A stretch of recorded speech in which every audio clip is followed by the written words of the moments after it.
I'll be doing a commentary for the 25 Azure Vault we did earlier. Well, not earlier, but last week on Tyrannical, Raging, Storming, Thundering. Um, I didn't have talents. I didn't look into my talents before this, so I kind of have to go into the game to show you guys what talents I did, which are right here. There are a few things that were slightly different than what you typically do on a Tyrannical week. So the main thing, at least for spec talents, is instead of running Wintertide, I decided to run Snowstorm. At least I think I did. I don't remember, honestly. Well, I'll see. I don't remember if I did or not. I'm pretty sure, though. The other this was obviously just your typical M plus build. That's the only really change I made, especially for Tyrannical weeks. Other than that, there was one thing that I typically did in Azure Vault, which is different than normal. And that's I decided to run Improved Blast Wave for the greater knockback. The reasoning behind that is due to the second boss, how he spawns the adds. Improved Blast Wave actually knocks the adds into melee range, so I'm actually able to knock both the first and third add into melee for us. So it basically increases our melee uptime on the boss, because instead of them having to run out and kill the add, they can actually just cleave it off the boss. But yeah, those are my talents for this run. You see my stats. I'm running the Corrupting Rage file. I'm running Buzzing Rune as well. And yeah.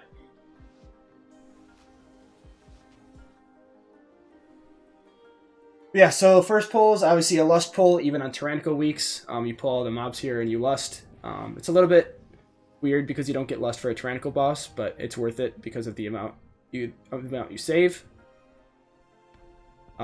This pack is also very good for Frost Mages. So Arcane Fury, it's this little buff on the Crystal Fury guys. It's a spell steal that we can steal, and it's a 30. It's either 30 or 35%. I don't entirely remember, but you see, I already have two of them. You spell steal it from the Crystal Fury mobs. It's called it's Arcane Fury buff. So it's very good in times of whenever they're having that, and you can line it up with some of your burst damage. It doesn't look like I'm actually running Snowstorm, so I'll have to take that out. But basically, since I wasn't running Snowstorm, just change Snowstorm with Wintertide. But yeah. I typically don't find it useful. This pack, I do try and take all three if possible. The other pack, the pack where there's like 4 of them in there, I wouldn't worry about taking all 4 because you lose so much uptime actually taking 4 of them in Icy Veins and stuff, especially because you're probably not in Lust when you get to that 4 set. So just take 2, maybe 3, and use the damage buff for that, but...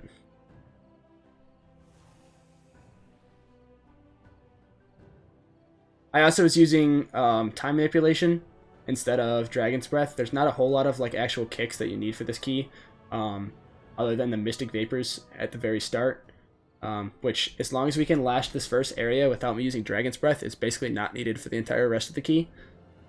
As you can see, it's a pretty good pull, especially with Arcane Fury for Frost Mages, especially with Lust. I'm running double Lust. I was actually saving my Lust here because I noticed I still had 3 seconds left, and now you see me use Lust now. As Frost Mage, you should be focusing the higher health mob target if you can. So for me, I'm both interrupting and targeting the Tender, because it has the highest health out of all of the mobs. But I'm also just the interrupt kick because my kick it's 20 seconds when you have the talent, so it actually lines up with every one of its erratic growths.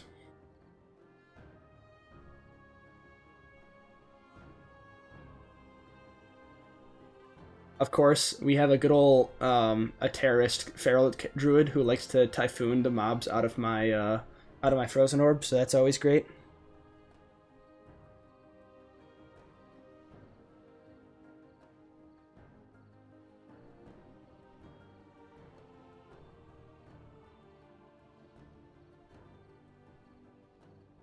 But yeah, obviously typical AoE rotation so far there. Always keeping Blizzard up, keeping Frozen Orb up.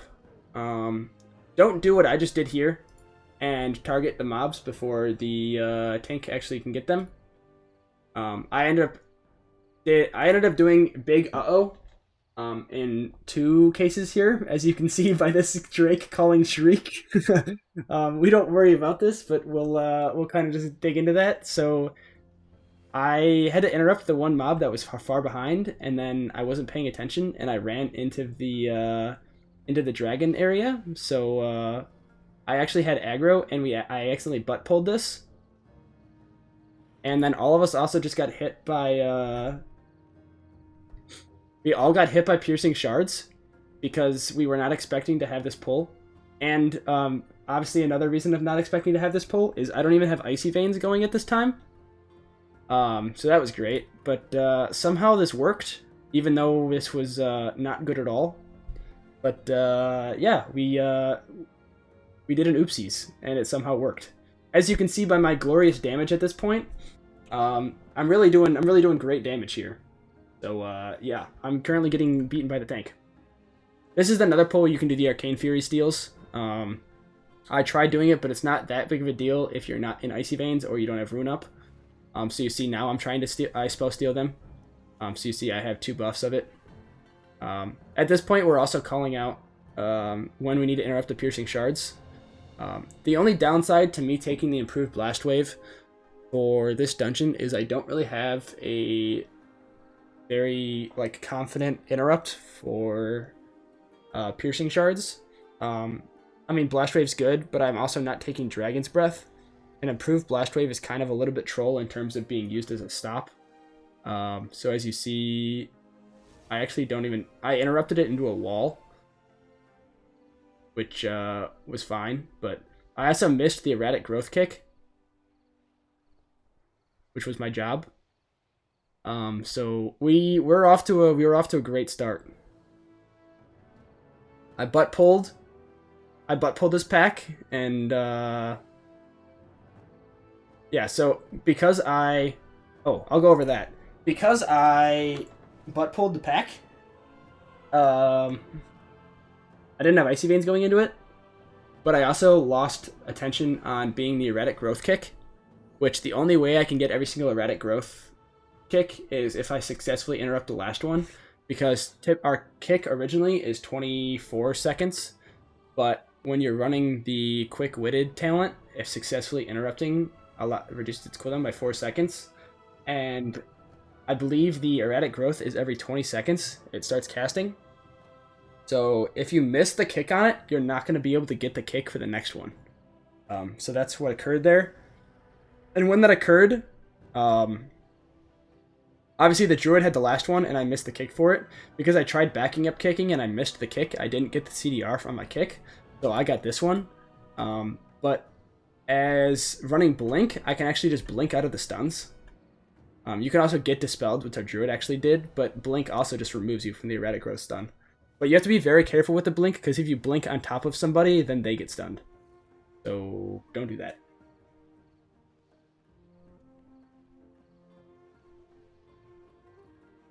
But yeah, that was somewhat of a significant time save for us on accident.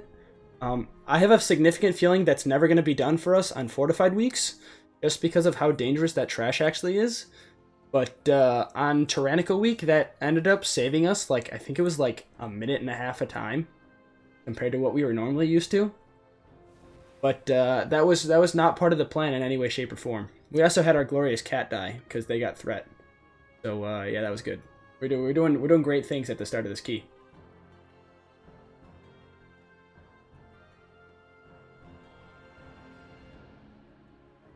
Just the typical AoE rotation here, because you can use Ice Nova in these situations while the little ads are alive, the little Furies, the Sappy Burst guys. I wouldn't really recommend using it once it's just these trees, because these trees actually can't get frozen.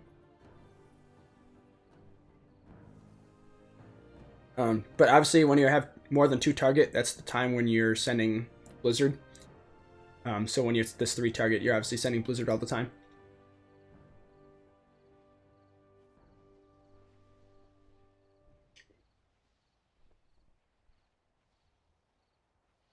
I'll call her a terrorist cat next time, no worries.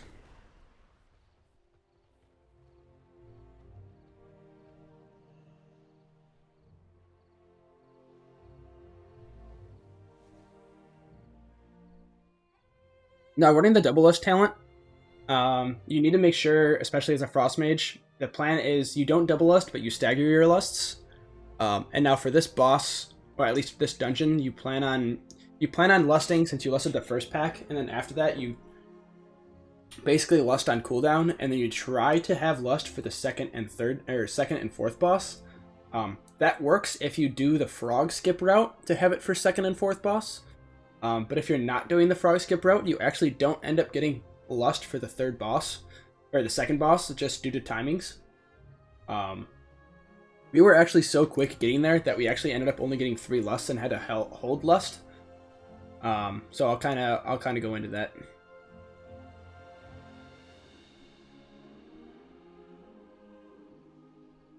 I'll go into that when we get there.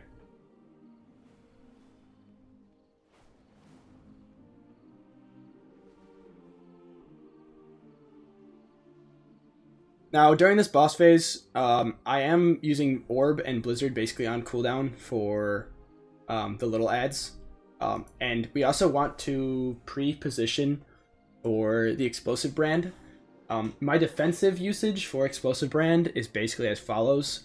I don't use anything for the original Explosion, because the Explosion does a little bit of damage to you. Explosive Brand cast. Well, it doesn't really do... It does damage if you get hit into the trees, but if you don't get hit into it, it doesn't do anything. My plan for defensives is you use Alter Time for the Explosive Brand Explosion, and then after the Explosive Brand Explosion, you use Barrier and Mirror Image, or you use G-Invis, because afterwards is going to be the Consuming Stomp, and that's the one you actually need your defensive for. The only issue sometimes with Alter Time is if you save Alter Time for too long before the Explosive Brand happens, you actually won't get it back up in time for the next Explosive Brand. So you see now, like, it's a 41-second thing until the next Explosive Brand happens. So now that I used Alter Time, I'm back at full health again. And you're using your Blizzard and Frozen Orb. At this point, I'm also using my Lust. This is also a time where you would use Ice Nova, just because there's so many of these targets here, and you can get the crit with your Frozen Orb and Blizzards on all of them. It's a very good time for Frost Mages, especially to either use Icy Veins or your Rune, just due to the damage to the little ads that you're going to do. But we also have very good prio target. You should always be targeting the boss here, just due to how Frost Mage Cleave works, with Ice Lances and Icicles and everything like that, so...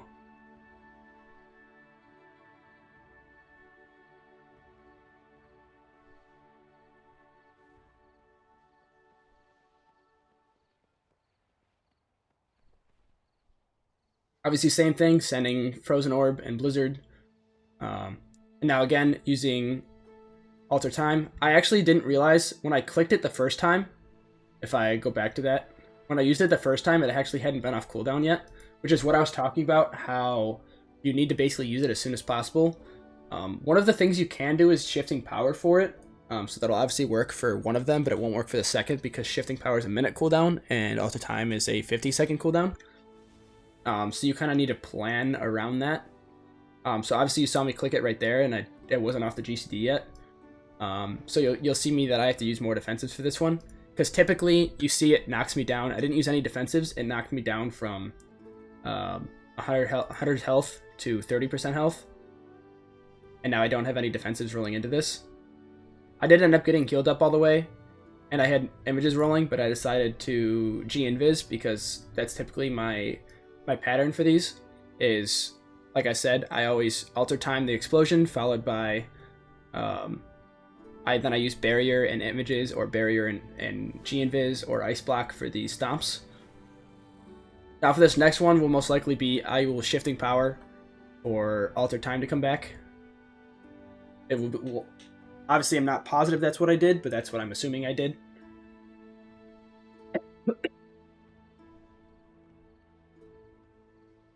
You should also pre-position yourself if possible, so that your group knows which explosive brands or which trees you're getting.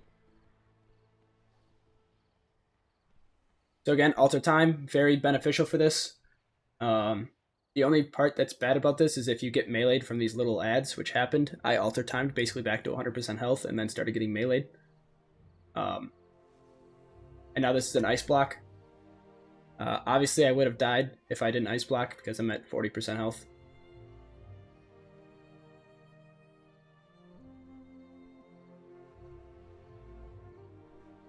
Yeah, well, this is not pad whatsoever. This is ethical. I will upload these logs and show you. Actually, I'm pretty sure I looked at Laymore damage afterwards. So you'll see what happens. You'll see who does more Laymore damage. But yes, you were. It also happened in the Algathar Gavel. Your overall was lower, but I think we actually timed the keys because you did more prio target. You were spending GCDs for prio target damage than AoE, and we have enough AoE. You basically started to become me a little bit. So again, for this one, I was able to alter time it. And now I should be able to shifting power the next one if I don't get it back in time. And now again, for this one, obviously, since I alter timed, I have barrier. Or at least I did have barrier. I got meleeed a few times. Actually, you still see my barrier going on. But we also had priest barrier going out, so that was fine. But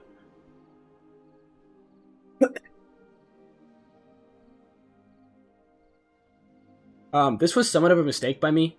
I probably shouldn't have popped Icy Veins here just due to the health that the boss had, because there's a large majority of time that I'm actually not going to have Icy Veins.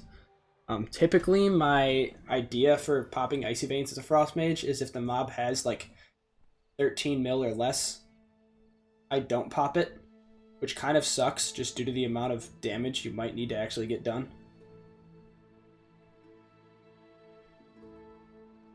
Because now you see, when he had 9 million, we basically kill it. And I'm only halfway through getting Icy Veins back, which is a little unfortunate, and obviously I had like 15 seconds of Icy Veins still rolling. So yeah, I look at it there. I'll see if I can pause it at the times. So even though, you know, our warrior was doing a lot more prio target, they did 12.24 to Laymore and 5 million to the saplings. Our druid was 13 mil and... Let me see if I can pause it again. Our 13 mil and 9 mil, and then I was 17.3 mil and 12 mil. It's kind of just Frost's strength that we have a lot more prio target, while also getting the AoE. It's just the AoE packs help our single target because we get more orbs, which means we get more ice lances, which just means we have basically more prio damage than normally. So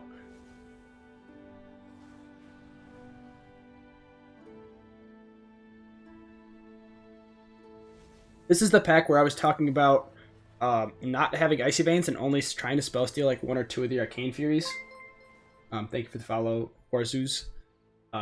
Just because the amount of GCDs you'll be spending to actually spell steal the Arcane Furies. Yeah, so here I actually only spell steal 2 of them. It's also very hard because I don't have Icy Veins at this time. So I'm kind of just bare bones sending all of my spells with Rune of Power, which is very bad. This was kind of the downfall of me popping Icy Veins another time in the boss. Was just that I don't have Icy Veins for this pull, basically. Well, I have it midway through the pull, but now I don't get any of this. I don't have Icy Veins while any of the Arcane Furies are out. That was my other...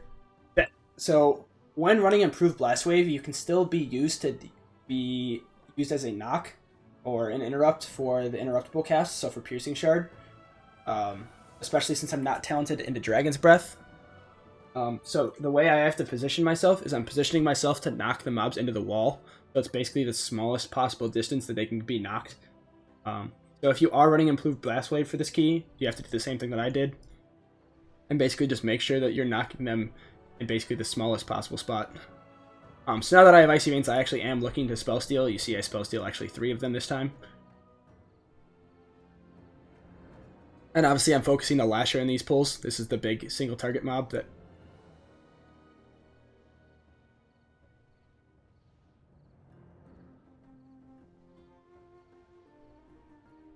I probably should be spending more Ice Novas in this case, but I'm prioritizing my my Ice Lances here, my Fingers of Frost procs.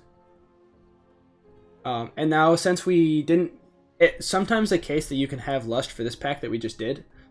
Sometimes you run past it and you kill these 2 mobs, and then you turn around and kill this big pack, because you have to kill these 2 mobs anyways.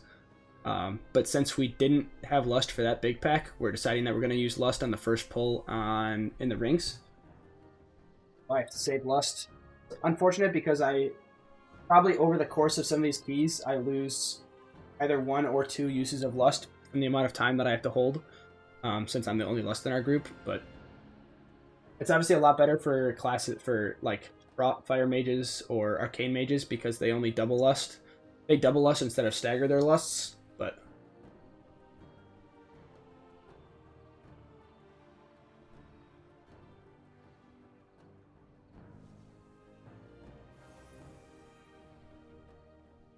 again here I'm focusing the curator. This is the big mob.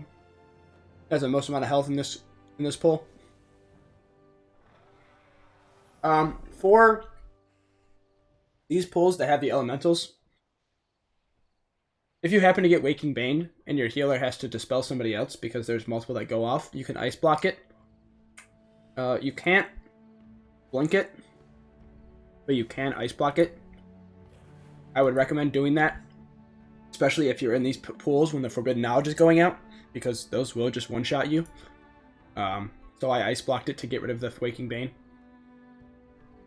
Obviously not ideal, but casts, there are most likely going to be casts that go through, especially because you're hoping on AoE stuns or you're hoping on single target kicks for them.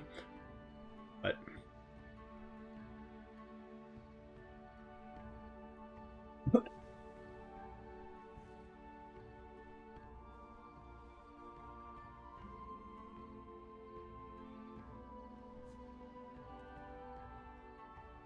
and now we skip down here. Since we are doing a frog route, oh Gavel, I hope you like that I click slow fall on my bars. I hope that's a great knowledge to you.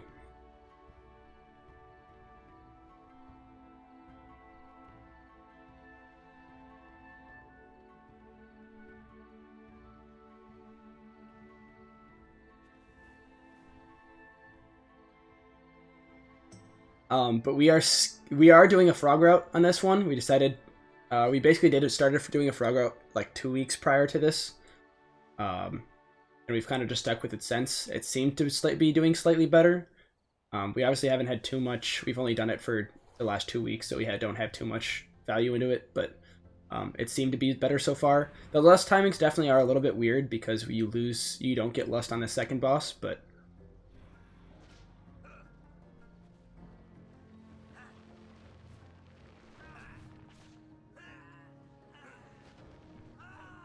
In these packs, the only mobs you can actually interrupt are the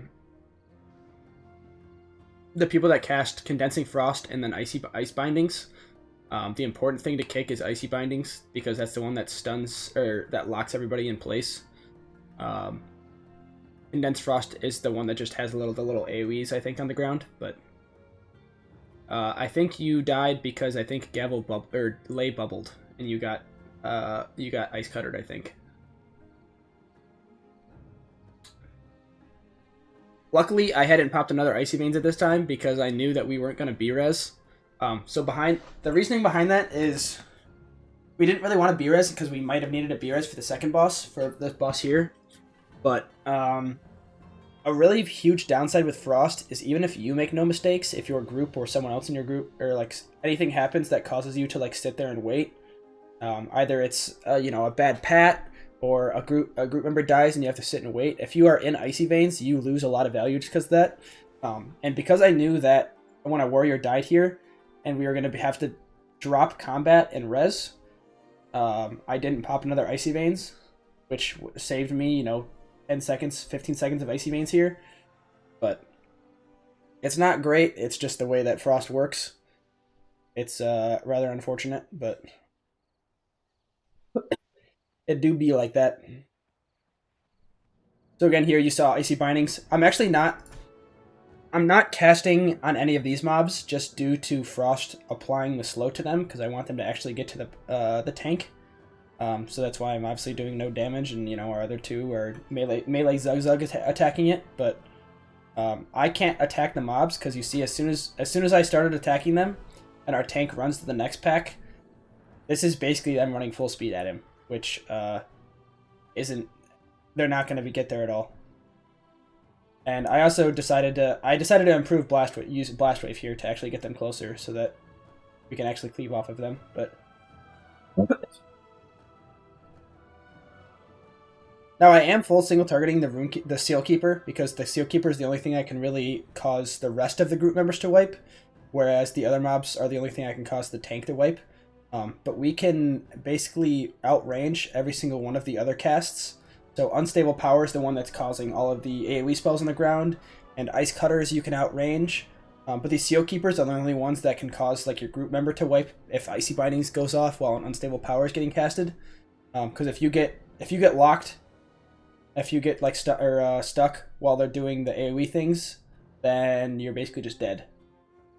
Luckily, well, I wouldn't be dead because I can blink. That's another reason why I want blink in a lot of these keys. Blink has value of getting out of roots, whereas Shimmer doesn't. So if in bad cases that Icy Bindings actually goes off, I can actually just blink out of them. But now this will be the real reason why I decided to run Improved Blast Wave was this boss right here, and you'll see it going into it. Basically, I'm able to get the first interrupt on every single ad, either due to Improved Blast Wave or due to my actual interrupt. You see my Blast Wave there basically gets this mob. It doesn't fully get it into melee. Sometimes it will. I think it just depends on where the boss actually is and how close I am to the target when I improve Blast Wave. But this basically makes it that everybody else can just full focus the boss the entire time and just cleave to the ad. And now that I don't have improved Blast Wave, I call that I can get the first kick on every single ad, so it basically gives the time for the tank to either get the Arcane Cleave, and it gives the melee time to still cleave the boss and then run over for the kick, or for our tank to get, the shield interrupt or whatever. But running the improved Blast Wave, you can obviously still do it with regular Blast Wave, but you can't knock the mob into melee. You would obviously still get the kick, but that's about it. And now in this phase, I'm basically deciding that I'm going to stay as close to our healer as I possibly can, just because the intermission is a lot of damage going out. It's very hard for Frost Mage to use Mage in general, for us to use defensives in this phase, just because Alter Time is really, really risky to use due to when any of these mobs die, they do the little explosion, and the explosion spawns at where your feet are. So you need to be really careful of using Alter Time. You always have Barrier during this phase. I would always try having Barrier going into the phase, because there's no real damage going out in the actual boss phase. So I would pre-Barrier going into the phase, and then when your Barrier drops, you have another Barrier to come up immediately. But in this case, I always use Mirror Image for the first one. You should have Mirror Image rolling. I did use Alter Time right here, but you need to be very careful with using it and knowing when it's gonna end. So I saw my thing was going to end there, and I knew another cast was going to be happening really soon. So I Alter Timed and then had to run out immediately, knowing that those circles were going to happen. But and now you see, now that I'm farther away from the healer, I'm actually out of range of the healer. This is the time where I actually need to be either using defensives or just being very aware. Me and the tank went the opposite way that the healer actually did, so it wasn't great. But now that we are now in the next phase. The first phase only spawns 2 ads. After that, the boss will spawn 3 ads in every single phase, every single main boss phase. So my plan for these is I Blast Wave first ad, I get the first kick on second, and then I Blast Wave the third. It sometimes isn't great because it makes me either blink to the ad to Blast Wave it. Obviously, I'm losing 2 GCDs there, but it's really beneficial for our melee DPS to know that I'm able to get. They can stay on the boss basically the entire time. So I just get into melee. Wasn't great, but it's still basically got them to there. And now it's in melee range. They can just cleave to the boss. And now they know, they use both kicks on that ad. They know that I can get the first kick on this one. This is just important for me to be able to be in range of this ad. So I get first kick, and the tank can actually drag it over. I wanted to actually throw my orb at this ad, but I kind of messed that up, which was a little unfortunate. But and now the third ad will be coming, so this is where I'm going to Blast Wave it back into melee again. So basically this makes these ads... You can also focus them as a Frost Mage. Oh, I did not want to go for 30 seconds. You can focus them as a Frost Mage just with your Ice Lances, so you do more damage to them and less to the boss. it's kind of up to you. It depends on what your group really needs. Um, but that part, especially with the nerfs, basically trivializes this entire boss phase in terms of interrupts for it, and in terms of where you can get boss damage from, because the adds will always be in melee range other than the second add, but I will always be able to get the second add kick, which normally it seems that the second add is one where an arcane cleave doesn't line up. So the arcane cleave is the tank mechanic. It doesn't line up with when the ad would actually need to get kicked. So as long as I get the first kick, the tank can just run over to the ad in the second one, and would not have to worry about any frontal actually hitting any of the melee DPS.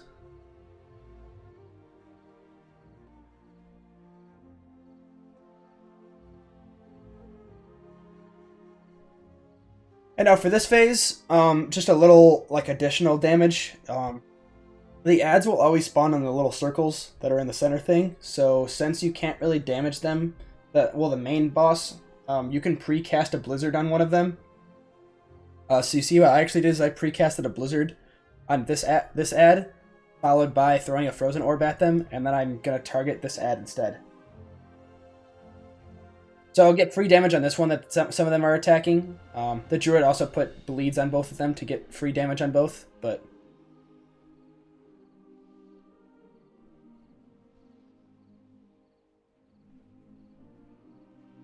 And now this is a part where I'm going to be needed using defensives. I obviously got Mirror Image mid-phase. I use my barrier as much as possible. This is most likely going to be a G-Invis and a health pot angle. Just knowing that this is the hardest part. And as soon that was G-Invis right there. I ended up not having to use a health pot, but... You can also time the...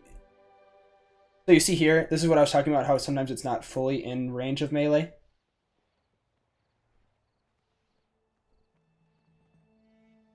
They spawned the ad and then backed up a little bit, and so the ad actually didn't entirely get knocked into melee range, but it's close enough that they can still basically cleave off hit for free.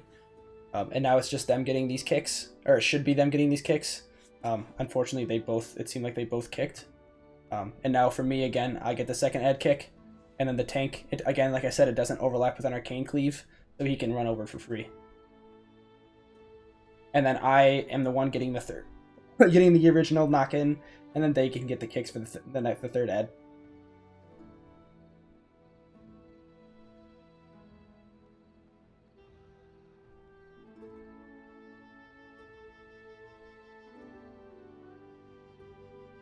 Now that the boss it got nerfed basically in the fact it takes longer for its energy to actually drain. You can at least, on a Tyrannical key, you saw we just two-phased it. So we only got 2 intermissions on a 25 Tyrannical, which is very surprising after the nerfs. Normally it was a 3 or potentially a 4 phase. But yeah.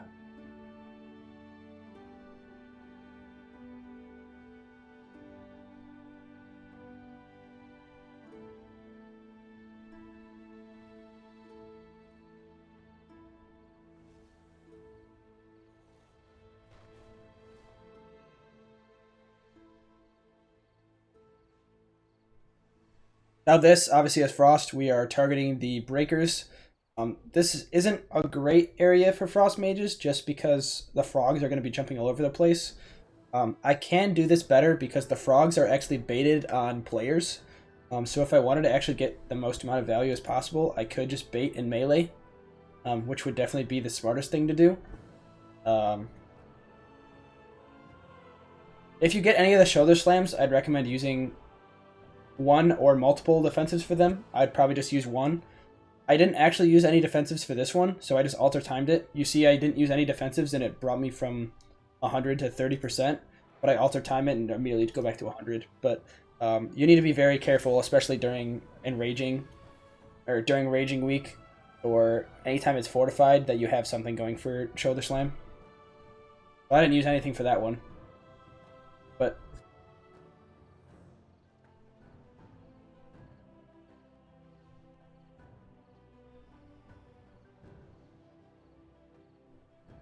And now once the breaker is basically killed, the tank can basically move on to the next area. These frogs don't really do anything. So now it's just me killing. It's also just our bleeds and our melee can kill them. We should basically, as soon as that breaker is killed, we should just be going on a little faster. It's not that big of a deal, honestly. But at this point in time, we've realized how fast we were in this key. We basically killed the second boss, and we basically have like 3 pulls left, or we only have 2 pulls left in the dungeon. We have 2 pulls and 2 bosses, and we have 14.5 minutes. So as long as something drastically wrong doesn't happen, which it does, we are entirely safe on time.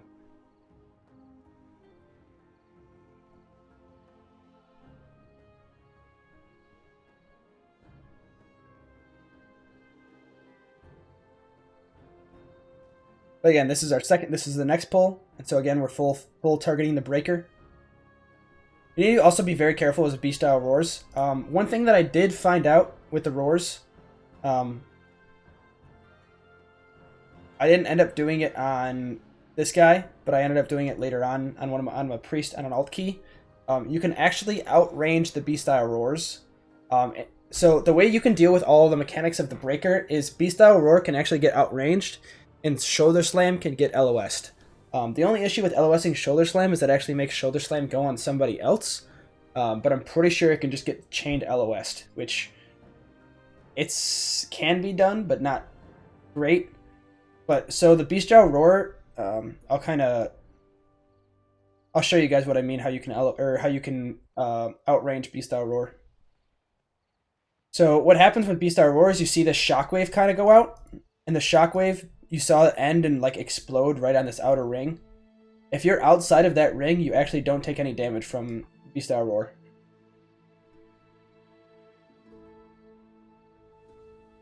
Which is very massive for fort keys or for raging.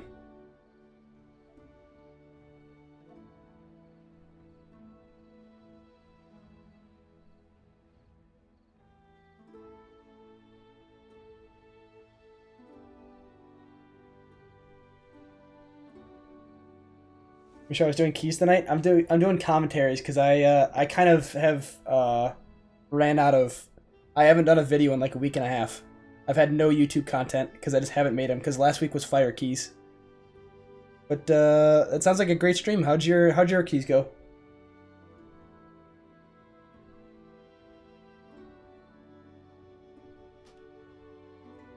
But again, here full single targeting the breakers. You obviously are using Blizzard and Frozen Orb, and you can use Ice Nova as well.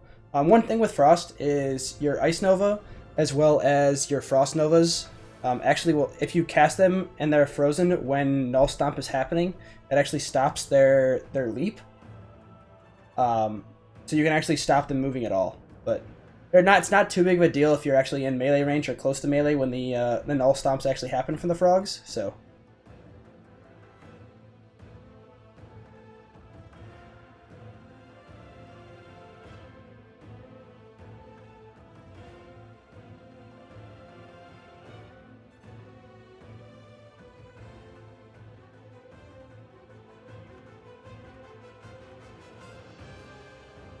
Again, once we're done with these frogs, our group actually isn't doing since we have a priest, we can just mind soothe the 2 breakers that are at the end of this hallway. So we actually just kill these frogs and then go immediately into boss. Because we have mind soothe, which at this point we realize we're going to be starting the last 2 bosses with 11 minutes remaining, which is great. There was a slight downside to our time. It's good and bad. We did end up only getting 2 lusts out of this dungeon. Or 3 lusts. We got the lust first pull, we got the lust in the ring, and then we get the lust in the final boss. Because otherwise we wouldn't... If we lusted when it came on cooldown in the room prior, we wouldn't have it for the last boss due to our time. Congrats on the 25 knot, Kalis. Was it with you said you were running with a new key group, right? With some friends? They were doing like 20, they were just starting to get in the 24 range, which is what you already had done. Oh, and for these absolute zeros, you can alter time them.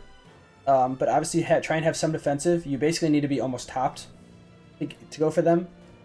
Another kind of tip, at least for Frost Mages and obviously other mages that have Rune of Power, is the run to the side from your Rune of Power when you're getting the Frost Bomb. Because when Frost Bomb happens, you'll obviously be able to run and still get value from your Rune of Power. So you get full value during Frost Bomb and then also value afterwards. Like I should be sitting right here with my Rune of Power so that I'm actually getting value of it, but I knew it was expiring, so I didn't really care too much.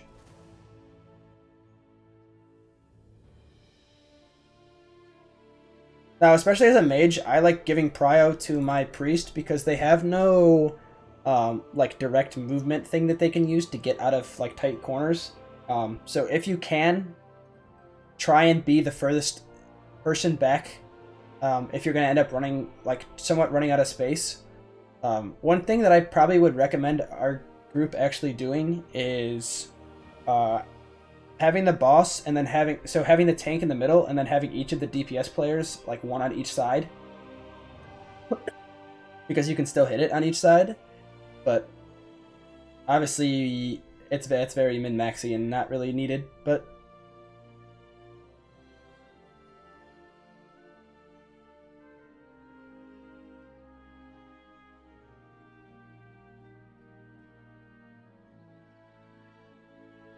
like here, I have Frost Bomb. I kind of prio myself being farther back in this kind of like trapped corner because I actually have Blink that I can get out of it, whereas everybody else in our group doesn't really have anything. And now here I have Barrier. This was very scuffed. You'll see how much damage Absolute Zero actually does to me. So I have 73% health plus my own Barrier, and I get chunked down to 16% health. And we have Rally. So you basically need to be fully topped at all phases of Absolute Zero. If not, you need to use either Ice Block or G-Invis or something, because you get tanked. You get trucked from it. But this was, like you see, like what I said earlier with the Rune of Power tip. I Rune of Powered and then moved off to the side, moved off to the back, and then I had this area that I could use Rune of Power with. Obviously a little not great here because I'm a little trapped. And was very confused, LOL. What up, Lay? Thanks for the sub. But you see I'm kind of now trapped here, but as a mage we have Blink. So obviously I'm able to just blink out of that area.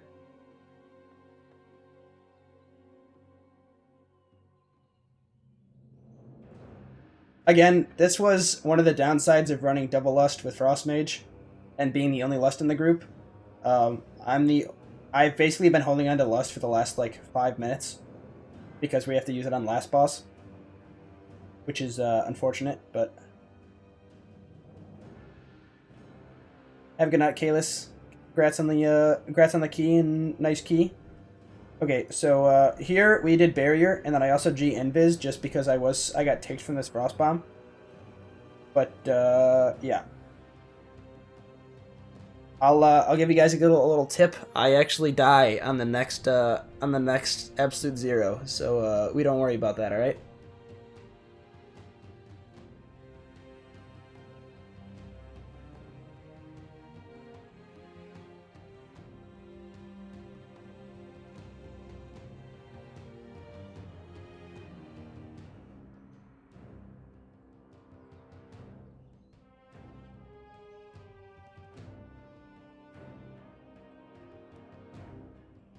Again, this is me prioritizing me being in the back.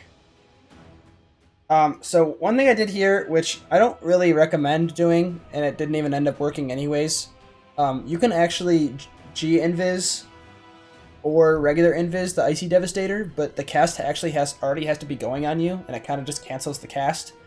So you can regular Invis it, but I wouldn't really recommend it because it basically requires you to like instant regular Invis and then sit there and do nothing for the 2 seconds. So you see, I basically sat here for the whole time and did nothing. And then by the time my Invis would have finished, Icy Devastator would have already been done. And so I basically just sat there for 2 seconds doing nothing. And now again, I'm giving myself farther in the back because of our priest. I have the blink to get out of it. Once I got ticked from this bomb and I didn't have barrier, I knew I probably should have just used block. But yeah. Honestly, I wonder if I go look at how much my overkill was, because I have a feeling it was not a lot. But we all know how often I die to very little overkills. We also decided not to... Oh, okay, I did actually look at the overkill. It wasn't that little. It was 51k, so we're okay.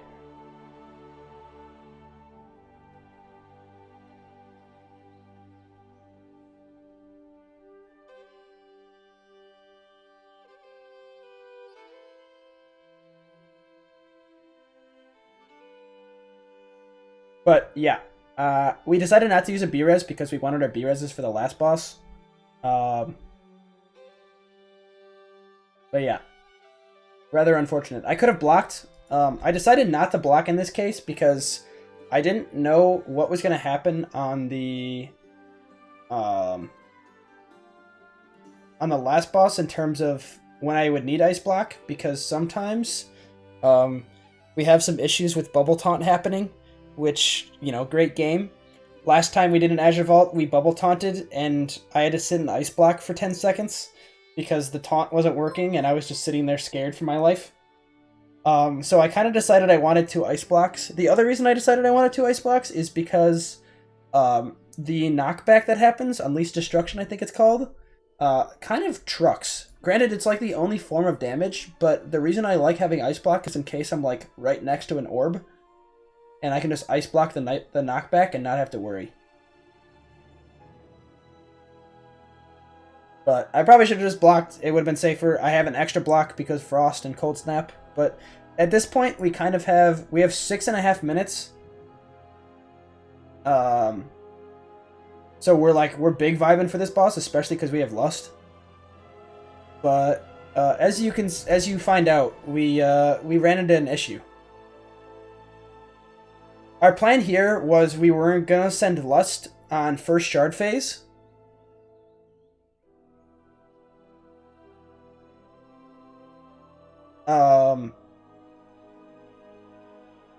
But yeah.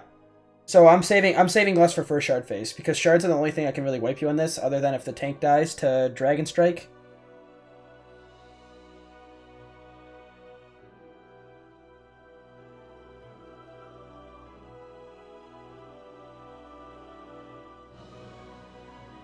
I also didn't know, I'm not sure when it happened, apparently the orbs got hotfixed to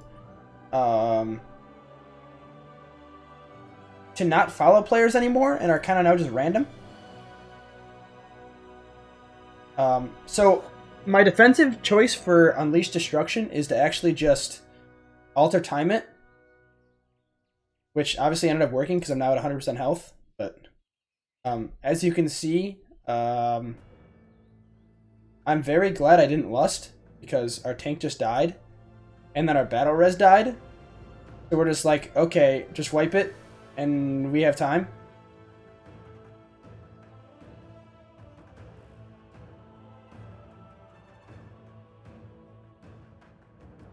Which, unfortunately, we took so long, because the dragon decided he wanted to start attacking my images first. So luckily we had so much time left, because that would have been tragic. And then we teleport to the last area, and we're like, oh, we're vibing. However, we get down to this boss, and we'll talk about what occurs. We get down to this boss, and our terrorist cat tells us, guys, I took the wrong portal. So our cat definitely just went to the second boss room, and now has to run all the way down here. So we're literally just sitting here waiting. Luckily, it's pretty quick for them to get down because of the skip from the second boss area.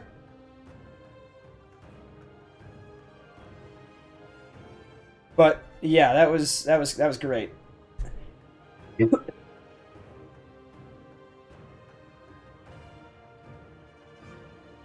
Also, I'm pretty positive that we just didn't get Mark of the Wild for this entire pull, because our druid was dead.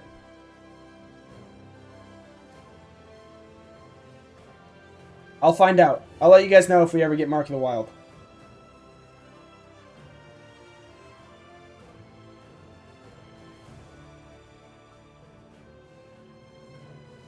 Oh well, there's our warrior buff. I don't wait. Did we not have warrior buff? Oh no, we had warrior buff. All right. Oh, we do get Mark of the Wild. Congrats, Eyes. You clicked Mark of the Wild. You used it. Good job. But yeah, at this point, we basically got here with 6.5 minutes, and then wasted 2.5 minutes because we died, and then had our glorious cat teleport to the wrong one.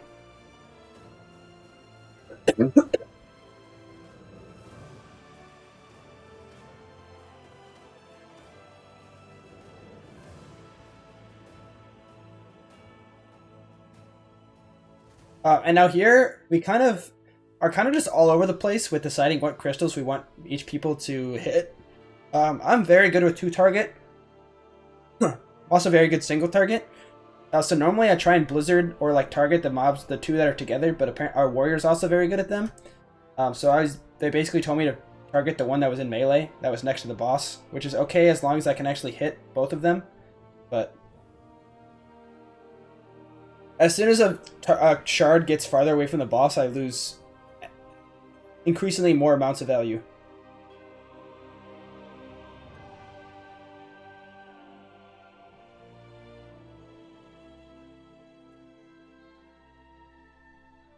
No, this is full single target. I typically want to try having rune or icy veins for every single shard phase, just for the rune that's going to pop down when I pop icy veins. So for these first 2, I actually didn't. I had Lust for the first one, and I'll have Lust for the second one as well.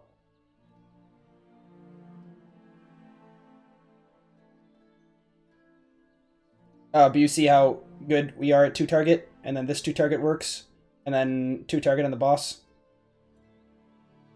The unfortunate part about the crystals, especially the ones that end up being like one-off crystals, is I end up wasting a lot of either my flurry procs on it, or my icicles, or like Fingers of Frost during travel time, especially ones that the melee end up hitting. But so now at this time I ended up doing Rune of Power because I know I have a decent amount of time left that I can actually use Shifting Power to get it back. But I'll most likely get it back with my Icy Veins at this point in time.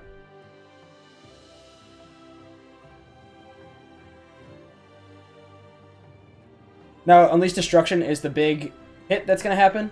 The knockback, so like I said before, use some sort of defensive for it. You can block it, you can alter time it, you can G-invis it. So I G-invis the first one. This one I'm going to alter time it. That way I just get knocked back to my original spot and don't really mind it happening.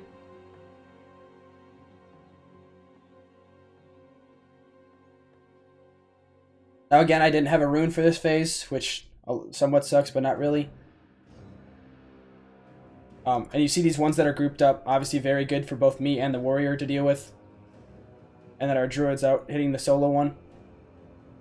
Which I'm not sure having our druid hit the solo... So you see there, I actually sent a flurry into that shard, and then lost both Winter's Chill and all the icicles that I sent.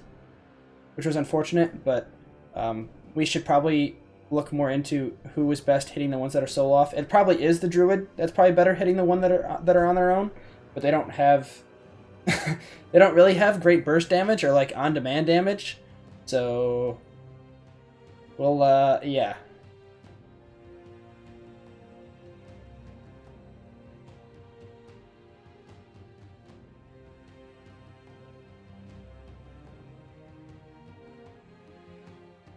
But yeah, the route that we had been doing definitely it definitely seemed great on this Tyrannical. The only downside that we saw was we didn't have Lust for second boss on Tyrannical, which seemed kind of scary, and we were definitely worried about it. But since we ended up... The nerf that happened to that boss basically made it so that you can 2-phase it basically at any time. as long as you have a decent comp. I mean, we don't even have a great comp, honestly, but the fact that I can knock the mobs in helped it, because you saw basically the boss started running in at the end of the second, before the third intermission. But even with our mistake, we had 10 deaths. Well, that's really 5 deaths, and then we had other deaths earlier on. So Gavel, I think, died in the third pull. Eyes died to the tree pull. And then Gavel and our tank and Gavel both died in one of the other pull in the pull before the second boss room pull. But yeah, even with 10 deaths and a full wipe on the last boss, we still ended up timing this key. So those nerfs definitely helped it, especially the fact that they added 1.5 minutes to this key's timer. But yeah, oh, I didn't even show overalls. I did show overalls, but here were the overalls for that key. I did 107k. I think that's actually the first time I have topped overalls for any sort of key that has any sort of AoE, because normally our warrior and our druid just blow me out the water, and I'm our priority target and single target bitch. But you know, we don't.